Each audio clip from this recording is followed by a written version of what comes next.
শীতল শুটকি যদি আপনার পছন্দের খাবার হয়ে থাকে আর আপনি যদি জীবনে একবারও এই রান্নাটা না করে থাকেন, তাহলে জীবনে অনেক কিছুই আসলে মিস করেছেন। এর স্বাদ যে কী পরিমাণে হয় দেখলে হয়তোবা বোঝা যাবে না। মানে রান্না করে খেয়ে এর টেস্টটা নিতে হবে। এত বেশি মজাদার একটা শুটকির তরকারি। স্পেশালি এই তরকারিটা কিন্তু সিলেটি আপুদের হাতের। সিলেটের এটা বেশ জনপ্রিয় একটা রেসিপি এবং আমার শেখাও সিলেটি আপু ফারজানা আপুর কাছ থেকে। কারণ আপু হচ্ছে এটা অনেক মজা করে রান্না করে। আমি গতদিনও আপুর রান্নার একটা ভিডিও দিয়েছিলাম, আপনারা সবাই অনেক পছন্দ করেছেন। আর আপুর হাতের ভাবলাম যে আমি যেহেতু শুটকি রান্না করব আজকে, আপুর হাতের মতো এই শুটকিটা রান্না করি।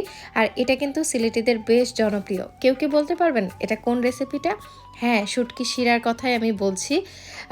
শুটকি মানে শীধলের যে শুটকিটা, শীধলটা আসলে এটা শুটকি না, এটা শীধল।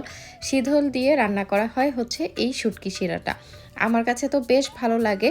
আমি হচ্ছে ইংল্যান্ডে আসার পরই ফার্স্ট টাইম এই শুটকি শিরাটা খেয়েছিলাম। এর আগে আমার কখনোই শুটকি শিরা খাওয়া হয়নি। যদিও আমরা শীধল খাই, আমরা এটাকে অনেকভাবেই রান্না করি। তবে শুটকি শিরা যেই খাবারটা সেটা আমি ইংল্যান্ডে আসার পরই প্রথম খেয়েছি। এখন এখানে আমি আজকে বাহারি রকমের সবজি নিয়েছি রান্না করার জন্য। তবে কিন্তু এত সবজিরও প্রয়োজন নেই। চাইলে কিন্তু শুধুমাত্র আলু, বেগুন আর কোনো এক পদের একটা শাক দিয়েই এই রান্নাটা করা যায়।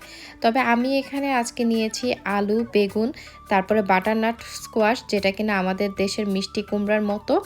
আর এরপর নিয়েছি কোরজেট যেটা কিনা হচ্ছে ওই যে জুকিনি নামেও পরিচিত আমাদের দেশে। এরপর নিয়েছিলাম ছোট ছোট লাল মূলা। আর এই তো এখন হচ্ছে আলু কাটছি। তো আমি চিন্তা করলাম একটু সবজি দিয়ে করি, কারণ এই সব সবজিগুলো না শুটকির সাথে আবার বেশ ভালোই যায়। তাই আমি হচ্ছে কয়েক রকমের শুটকির সবজি নিয়েছি। আর এই যে দেখেন সবজিগুলো সব কাটার পরে কত সুন্দর দেখতে লাগতেছে, কালারফুল। এই যে বেগুনগুলো আমি এই সাইজ করে কেটেছি, এটা ছিল ক্রোজেট, আর এইটা হচ্ছে বাটারনাট স্কোয়াশটা। এরপর আলু, আর ওই দিকে ছিল লাল মূলাগুলো, ছোট ছোট মূলা। এই মূলাগুলো শুটকি দিয়ে খেতে অনেক ভালো লাগে। এখানে আসার পর দেখা যায় যে আমি এই বড় মূলাটা কেনার থেকে এই ছোট মূলাগুলোই বেশি কিনি। যদিও এটা সালাদে খাওয়ার জন্য আসলে ব্যবহার করা হয়, তবে কিন্তু এরকম শুটকির তরকারিতে এটা অনেক মজা লাগে। এখন দেখেন কি দিলাম এখানে, আমি কিন্তু নাগামরিচও দিচ্ছি, কারণ নাগামরিচ ছাড়া এই শুটকি শিরাটা একেবারেই অসম্পূর্ণ। আমি এখানে রসুনের কুচি দিয়েছি বেশ অনেকটা, অল্প করে পেঁয়াজ কুচি দিয়েছি, আর কয়েকটা কাঁচামরিচও দিয়েছি। যেহেতু আমি নাগামরিচ দিয়েছি তাই মরিচের গুঁড়াটা আমি একটু কম পরিমাণে ব্যবহার করব। আর এখানে গুঁড়া মশলা বলতে শুধুমাত্র হলুদের গুঁড়া আর মরিচের গুঁড়া। ঝাল যে যতটুকু খাবেন সেটা বুঝে দিবেন। সিলেটি আপুরা কিন্তু অনেক ঝাল খায়, আমি বাবা এত ঝাল খেতে পারি না, আমি কম কম করেই দিচ্ছি। আর এই নাগাটা না দিলে মানে এটার যেমন ফ্লেভারটা ছাড়ে সেরকম হচ্ছে ঝালটাও ছাড়ে। আর শুটকি শিরা এর নাম, এতে তো অনেক বেশি ঝোল দিতেই হবে। তো আমি মোটামুটি ঝোল দিয়ে এটাকে ঢেকে রান্না করতেছি। আর সিলেটের আপুরা কিন্তু এর মধ্যে কোনো রকমের কোনো তেল ব্যবহার করে না, তবে আমি সামান্য একটু তেল দিয়েছি। তা না হলে আমার কাছে আসলে ভালো লাগবে না, কারণ আমি সবসময় তেল দিয়ে তরকারি খেয়ে অভ্যস্ত, তো তাই আমি সবসময় অল্প একটু করে তেল ব্যবহার করি, না হয় হয়তো আমার কাছে মনে হয় যে ভালো লাগবে না। তো এরপরে যে ঢেকে দিয়েছিলাম এটাতে বলক চলে আসছে। এর মধ্যে একটু রসুনটা বেশি করে দিলে অনেক মজা হয় আর কি। তো এই তো বলক চলে আসছে। আর এই সবজিগুলো কিন্তু যেগুলো আমি দিয়েছি এগুলো সেদ্ধ হতেও খুব বেশি সময় লাগবে না। তো আবারও আমি ঢেকে কিছুক্ষণের জন্য অপেক্ষা করতেছি। তো এখন আবার কিছুক্ষণ পর ঢাকনাটা তুলে দেখব যে কী অবস্থা, সবজিগুলো সব ঠিকঠাক মতো সেদ্ধ হচ্ছে কিনা। যেহেতু এখানে আমি এমন টাইপেরই সবজি দিয়েছি বললামই তো, সেটা আর সেদ্ধ হতে খুব বেশি সময় লাগবে না। আর এর যে মেইন উপকরণটা যেটা কিনা চ্যাপা শিধল, সেই চ্যাপা শিধলটাও আমি হচ্ছে বাকি দিকে প্রসেস করব। তার আগে এর মধ্যে কয়েকটা হচ্ছে আমি স্পিনাচ দিয়েছি, যেটা হচ্ছে পালং শাক। এখানে আমার হাতের কাছে বা আমার সহজলভ্য ছিল পালং শাক, তাই আমি পালং শাক দিয়েছি। তবে আমাদের দেশীয় শাকগুলো যদি এখানে ব্যবহার করা হয় না, স্পেশালি লাউ শাকটা, ওরে আল্লাহ কী যে মজা হবে, বা ধরেন পুঁই শাক এগুলো দিলে। আর এই যে এখানে আমি চ্যাপা শিধলগুলোকে ধুয়ে ক্লিন করে নিয়েছি।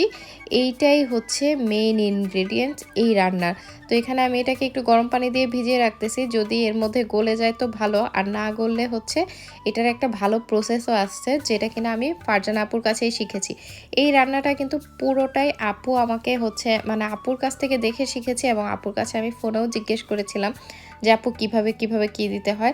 আপুরা আবার এর মধ্যে মাছও ব্যবহার করে, তো আমি আর মাছ দিইনি আজকে। এখানে চাইলে চিংড়ি মাছ বা যে কোনো বড় মাছ দেয়া যায়, তাহলেও খেতে অনেক ভালো লাগে। তবে আমি আজকে শুধুমাত্র শীতল শুটকিটা দিয়েই রান্নাটা করতেছি। তো এই যে শাকটাও এর মধ্যে নরম হয়ে আসছে, মানে সেদ্ধ হয়ে গিয়েছে। এখন সেই শীতলের নির্যাসটা এই রান্নার মধ্যে নেয়ার জন্য আমি যে এরকম একটা স্ট্রেনার বসিয়ে দিয়ে শীতলগুলো এর মধ্যে দিয়ে দিয়েছি। আর এই যে এখন যে বলকটা আসবে আর শীতলের যে মানে তরকারির যে ঝোলটা আছে সেটা শীতলের মধ্যে থেকে কিন্তু এটার আস্তে আস্তে করে শীতলটা গলে যাবে। আর শীতলের যে নির্যাসটা আছে সেটা পুরোটাই এই তরকারির মধ্যে চলে যাবে আর কি। তো এরকম করে দিলে হয় কি, কাঁটাটা থেকে যায় আলাদা করে স্ট্রেনারে, তাহলে আর হচ্ছে তরকারিটাতে কোনো কাটা লাগে না। তো এই পদ্ধতিটাই আমার কাছে মনে হয়েছে যে একটা বেস্ট। এত কোনো মানে ঝামেলা করতে হয় না, খুব তাড়াতাড়ি অল্প সময়ের মধ্যেই এটা হয়ে যায়। আর এটা রান্না করতে অনেক অল্প সময় লাগে। যদি আপনারা আরও কম সবজি দিয়ে করেন তাহলে তো আরও কম সময় লাগবে, কারণ সবজি কাটতেই যা সময়, আর চুলোর ওপর দিলে তো আর তেমন বেশি কাজ নেই। সব কিছু যেহেতু একেবারে দিয়ে আমি বসিয়ে দিয়েছিলাম। এরপর দেখেন আমি কিছুটা সময় এটা রাখার পর খুব সুন্দর করে কিন্তু শীতলের যে পুরো মানে নির্যাসটা বা যেটা ছিল সেটা পুরোটা চলে গিয়ে যে কাঁটাগুলো শুধুমাত্র এখানে রয়ে গিয়েছে। আর এখন এই মুহূর্তে যে কি ঘ্রাণ বের হয়েছিল সেইটা যদি আমি আপনাদেরকে একটু মানে বুঝাতে পারতাম। আর সেটা বুঝতে হলে অবশ্যই কিন্তু রান্না করতে হবে। আপনারা চাইলে ফারজানা আপুর টেস্টি ট্রিট বাই ফারজানা চ্যানেলে ঘুরেও কিন্তু এই রেসিপির মানে সম্পূর্ণ একটা ভিডিও দেখে নিতে পারবেন। সেখানে একদম আপনারা অথেন্টিক রেসিপিটা পেয়ে যাবেন। আমি যদিও আপুর কাছ থেকে শিখে করতেছি, সো অথেন্টিকটা পেতে হলে আপুর পেজে যেতে হবে। তো এখনের ঘ্রাণটা আসলে বলে বোঝানো যাবে না। গরম গরম ভাত দিয়ে এটা খেতে যে কি ভালো লাগবে। আর এখন তো বাংলাদেশে অনেক গরম পড়েছে না, এই তরকারিটা রান্না করে যদি ঠান্ডা করে খান না গরম ভাত দিয়ে, অনেক ভালো লাগবে। মানে গরমের দিন হলেও এই তরকারিটা কলিজা মন একদম ঠান্ডা করে দিবে।